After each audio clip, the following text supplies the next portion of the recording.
સુરતમાં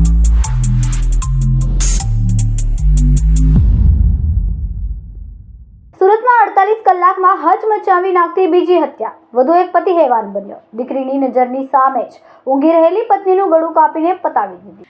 સુરતના વધુ એક હત્યાની ઘટના ગોળાદરા વિસ્તારમાં સામે આવી છે. રાત્રે સૂતેલી પત્નીનું પતિ દ્વારા ચપ્પુથી ગળું કાપીને હત્યા કરવામાં આવી હતી. રૂમમાં બે દીકરીની નજર સામે જ પત્નીની હત્યા કરવામાં આવી હતી. દીકરીએ માતાનું ગળું કપાયેલું જોઈને બૂમાબૂમ કરી હતી. ત્યારબાદ તેને તાત્કાલિક હોસ્પિટલ ખસેડવામાં આવી હતી. જોકે મહિલાની મૃત જાહેર કરાઈ હતી. મળતી માહિતી પ્રમાણે મૂળ અમરેલી જિલ્લાના ગોળાદરા પોલીસ સ્ટેશન વિસ્તારમાં આવેલા દેવદ ગામની સન્ડે લેગુન હાઇટ્સમાં 35 વર્ષીય નમ્રતા જયસુખભાઈ વાણિયા પરિવાર સાથે રહેતા હતા.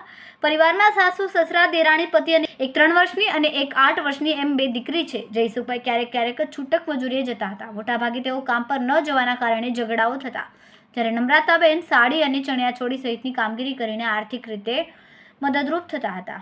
રાત્રે સંયુક્ત પરિવારમાં જમ્યા બાદ તમામ પરિવારના સભ્યો પોતપોતાના રૂમમાં સુવા ગયા. ત્યારે રાત્રિ દરમિયાન નમ્રતાબેન અને જયસુખભાઈનો કોઈ બાબતે ઝઘડો થયો હતો.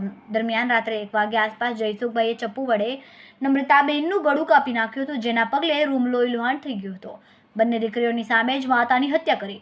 મોટી દીકરી ઊંઘમાંથી જાગી જતા માતાને લોહીલુહાણ જોતા બૂમાબૂમ કરી હતી.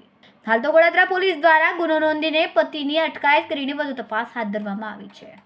કેમેરામેન સેનિલ વિરાણી સાથે વિશાલ છેઠા, માનવ પ્રભા ન્યૂઝ, સુરત.